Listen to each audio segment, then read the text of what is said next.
Hello student, कैसे हो आप सब। स्वागत है आपका आपके अपने यूट्यूब चैनल स्टडी विद आशु में। तो स्टूडेंट, आज हम बात करेंगे डीएनए रेप्लिकेशन इन यूकैरियोटिक में। तो पिछली प्रीवियस वीडियो में हमने प्रोकैरियोटिक में डीएनए रेप्लिकेशन पूरा प्रोसेस सारी बातें हमने देख ली थी। तो अगर वो वीडियो आपने नहीं देखी है तो वो वीडियो देख लेना। आई बटन पे दे दूंगा मैं, डिस्क्रिप्शन में भी देख लेना, अगर मिल जाए तो आई बटन पे ज़रूर दे दूंगा मैं वो, तो वो वीडियो जाकर देख लेना। तो आज हम देखेंगे डीएनए रेप्लिकेशन इन यूकैरियोटिक में। तो चलो यार, बिना बकवास किए शुरू करते हैं और एकदम बढ़िया से पूरा सारा कंसेप्ट क्लियर कर लेंगे नेट जेआरएफ लेवल तक का, और एमएससी के लिए ही और नेट जेआरएफ के लेवल का बढ़िया कंसेप्ट क्लियर कर लेंगे। तो चलो शुरू करते हैं। तो replication in eukaryotic, DNA replication in eukaryotes occur only in S phase of cell cycle. तो आप सभी को पता है सेल साइकिल होता है G1, S, G2, फिर एन फेज आती है डिवीजन फेज, फिर G0 फेज आती है। तो जिसमें G1 में असेंबली होती है प्रोटीन्स की, और एस फेज में अगर वो डीएनए आकर उसका रेप्लिकेशन होता है एस फेज में, सेल साइकिल की एस फेज में। ठीक है। However pre initiation occur in G1 phase, तो प्री इनिशिएशन असेंबली वगैरह सब G1 फेज में होती है। Due to share size of chromosome in eukaryotes, chromosome contain multiple origin of replication.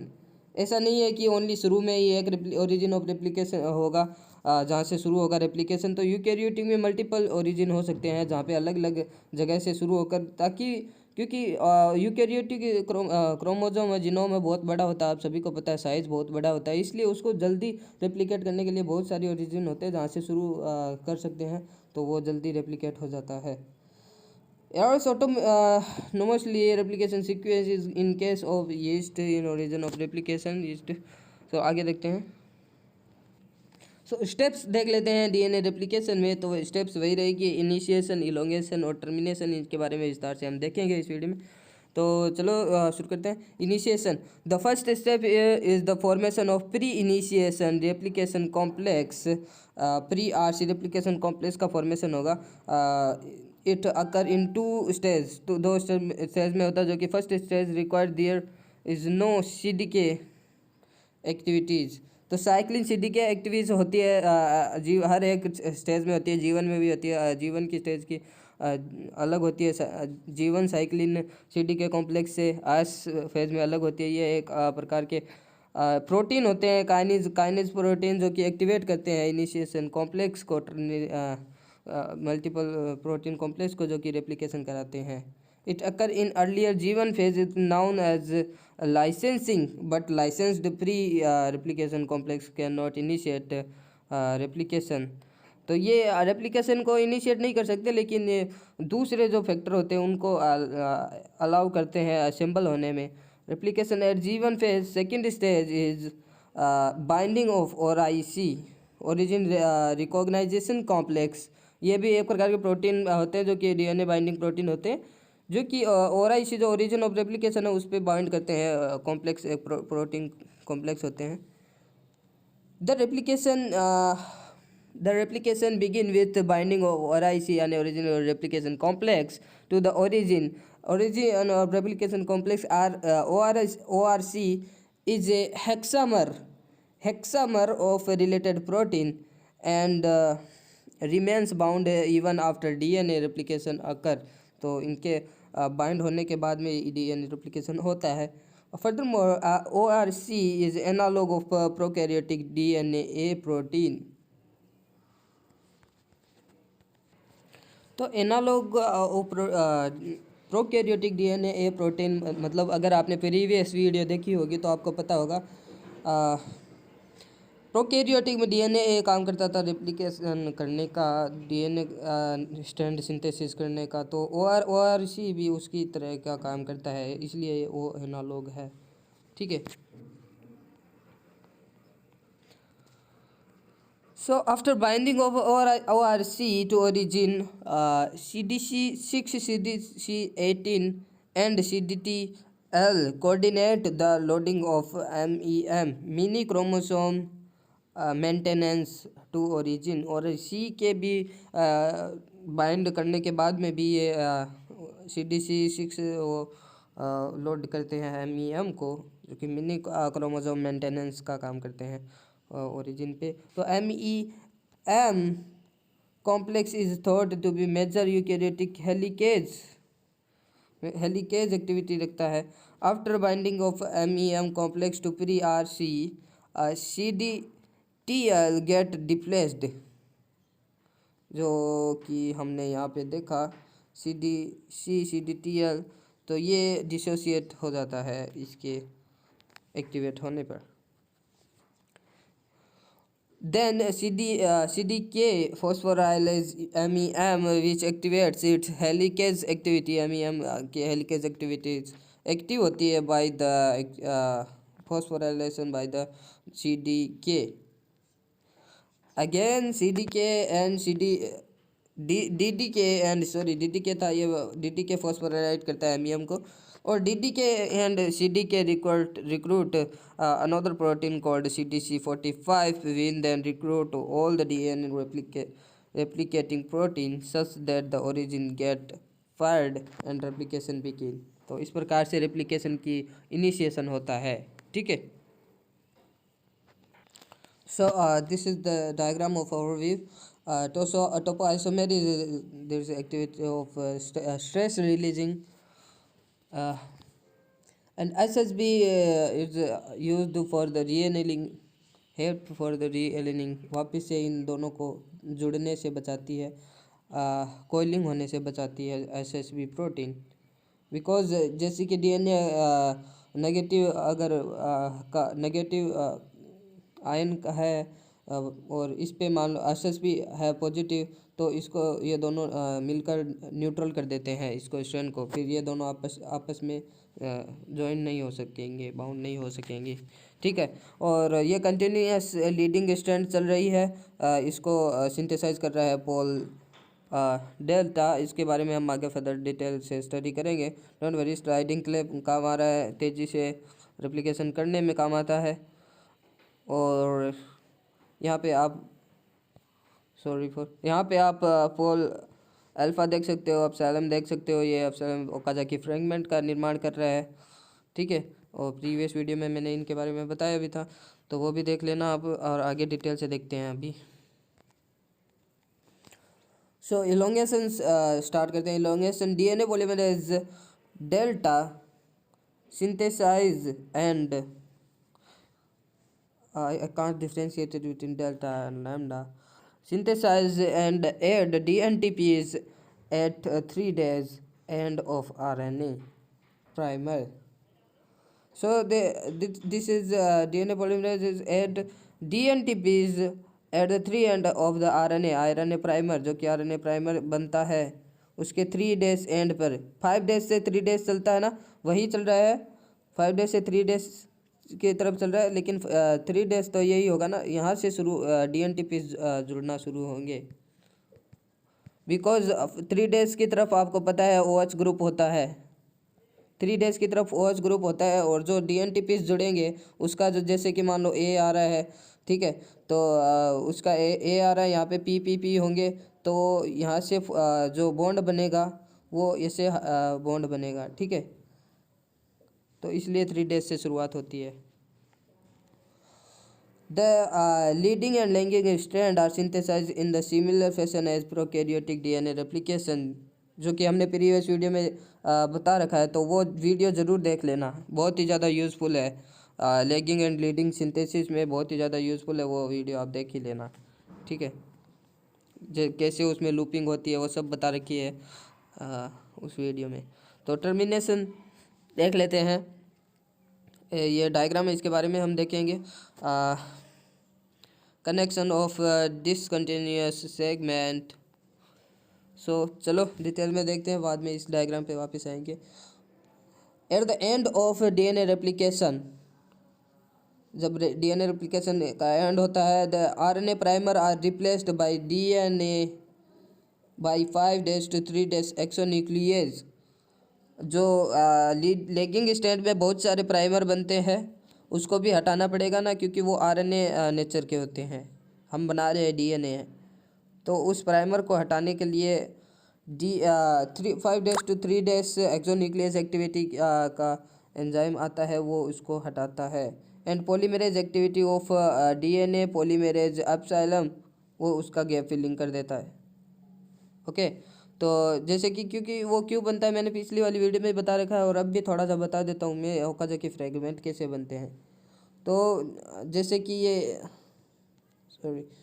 ये एक डीएनए है, ठीक है, और जैसे अब ये खुलेगा तो आगे की तरफ इधर की तरफ खुलेगा, ठीक है, और इसका ये 5' इधर है और 3' इधर है, इसका लेकिन 3' इधर है, 5' इधर है। तो इसका आप सभी को पता है जो प्राइमर बनता है वो 5' की तरफ बनता है, ठीक है। तो इस 5' का तो जैसे कि ये आगे ऐसा खुल गया और ये 3' वाला ऐसा खुल गया, तो इस 5' का तो यहाँ पे बनकर आगे खुलता जाएगा और पूरा कंटिन्यूस रेप्लिकेशन हो जाएगा। लेकिन इसका जैसे कि ये यहाँ तक खुला है, तो पहले यहाँ पर 5' है इसका, तो यहाँ पे प्राइमर बनेगा, फिर यहाँ से डीएनए थोड़ा सिंथेसिस होगा, फिर यहाँ तक और खुल गया ये हेलिकेज द्वारा, तो यहाँ पे प्राइमर बनेगा, यहाँ तक रेप्लिकेशन होगा। तो ऐसे ओकाज़की फ्रेगमेंट बनते हैं। तो इनको जो बीच बीच में आरएनए प्रकृति के जो प्राइमर है उनको हटाना पड़ेगा, तो वो हटाते हैं 5' to 3' एक्सोन्यूक्लियस एक्टिविटी रखने वाले एंजाइम से। और डीएनए पॉलीमरेज एप्सिलम इसके गैप फिल, जो जहाँ से आरएनए के प्राइमर हटे हैं वहाँ को गैप फिल कर देते हैं डीएनए से। फिर जो छोटे से पॉइंट का गैप रहता है लास्ट वाले बॉन्ड से, वो लाइगेज एंजाइम द्वारा भर जाता है। Exonuclease activity of DNA polymerase,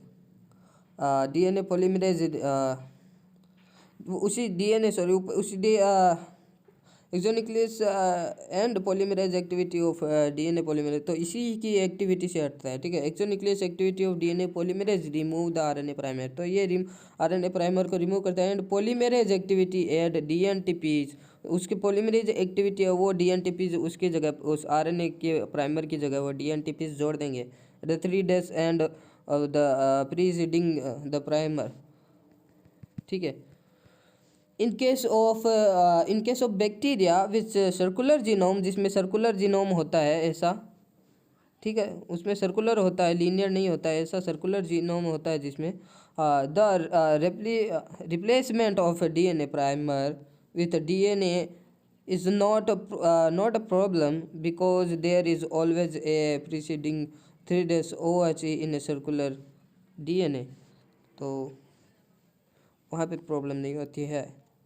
but in eukaryotic organism with linear DNA, ये लीनियर डीएनए होता है, तो there is a problem when RNA primer at 5' end of daughter strand is removed, there is not a preceding 3' OH such that the DNA polymerase can use it to be replaced by DNA.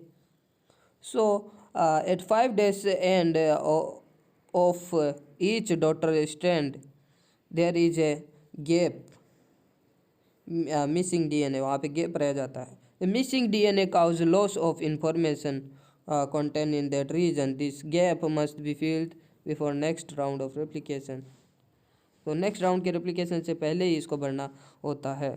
तो चलो देखो होता क्या है वो देख लेते हैं। जैसे कि ये डीएनए है, ठीक है, तो यहाँ पे प्राइमर बना, ठीक है, तो ये 3' है, ये 5' है, मतलब यहाँ पे OH ग्रुप है, यहाँ पे फॉस्फोरस ग्रुप है, तो यहाँ पे इधर से जैसे आगे बनता है, तो आप सभी को पता है यहाँ पे जब बनता है तो वो जुड़ जाता है, बॉन्ड बना लेता है। तो लेकिन जब वो आरएनए जुड़ा है मान लो, तो वो जब हटता है तो यहाँ से जो वो पर्टिकुलरली जो पहले जैसा OH ग्रुप है वो उपलब्ध नहीं होगा, तो वहाँ से बॉन्ड बनना मुश्किल हो जाएगा। तो आगे की प्रोसेस कैसी होती है वो देख लेते हैं। For solving this and replication problem, study have found that linear end of DNA called telomere as G series repeat. This sequence is known as a telomere sequence. This repeated of telomere sequence is different among different organism. तो जी series की टीलोमेरेज activity रखने वाला कोई enzyme आएगा जो कि टीलोमेर, जो कि आखिरी के खंड आपको सभी को पता होगा क्रोमोसोम में भी, तो जी सीरीज का रिपीटेड सीक्वेंस है वो ऐड करता है। तो टीलोमेर सीक्वेंस इज डिफरेंट, वो अलग अलग ऑर्गेनिज्म में अलग अलग सीक्वेंस हो सकते हैं। Telomere in human cell consist of repeating sequence of T T A G G G A वो तो अपने आप ही नीचे कम्प्लीमेंट्री स्टैंड पे हो जाएगा, ए टी जी सी सी सी, ठीक है। तो ये तो कम्प्लीमेंट्री है। तो ये सीक्वेंस ह्यूमन में देखा जाता है। Each species has it own species specific telomere repeats these telomere sequence does not code anything, but it is essential to fill the gap in daughter strand and maintain the integrity of DNA। तो ये किसी मतलब expression इनका transcription नहीं होता, कोई किसी चीज़ को एक्सप्रेशन नहीं करते हैं, प्रोटीन निर्माण नहीं करते, लेकिन इसको मेंटेन रखना पड़ता है। अदरवाइज सॉर्टिंग प्रॉब्लम से एक दो साइकिल के बाद में डीएनए उसकी सेल की डेथ हो जाएगी।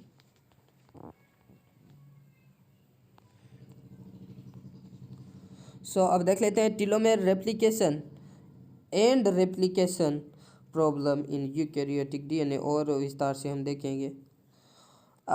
There is an enzyme found in eukaryotic cell called telomerase, जो कि लास्ट में जो बचता है उसको फिल करता है बहुत सारे जीटी रिच सीक्वेंस से, और शॉर्टनिंग होने से बचा रहता है। वरना अगर ये नहीं होता तो ये मान लो इतना है ये क्रोमोसोम साइज, तो नेक्स्ट वो साइकिल में इतना ही पहुंच पाएगा, अगले साइकिल में वो इतना ही पहुंच पाएगा, उससे अगली में इतना, उससे अगली में इतना, और उससे अगली में वो cell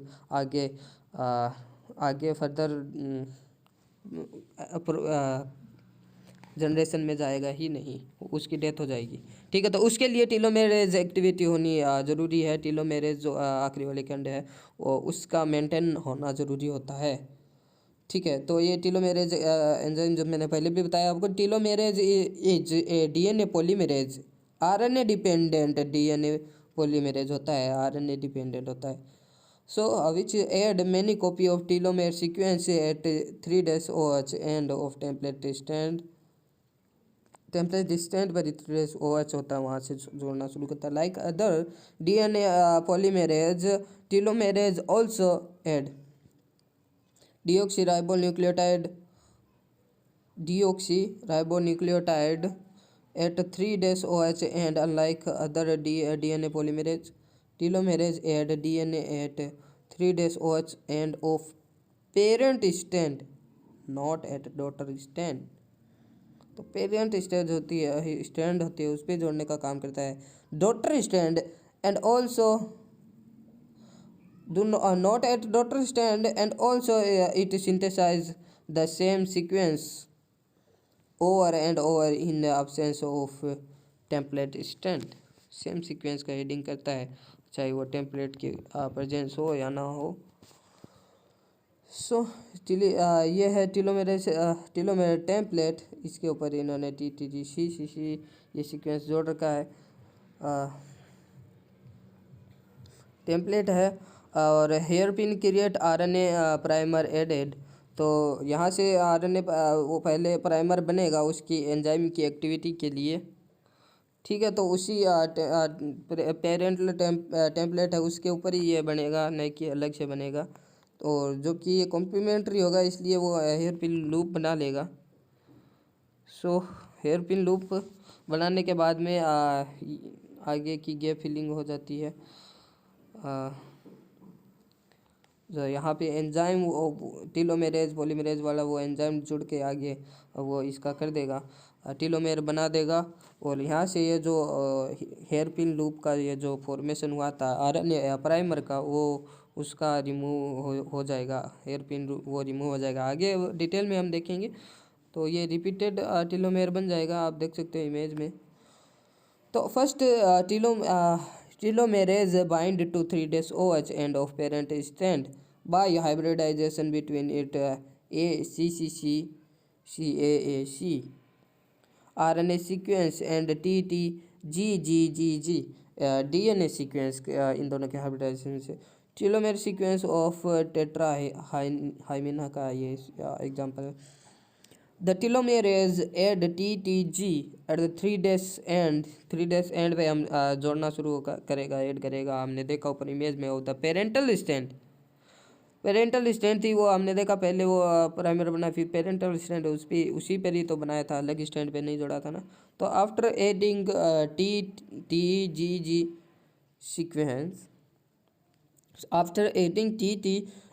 sequence telomerase translocates along 5' to 3' end of parent।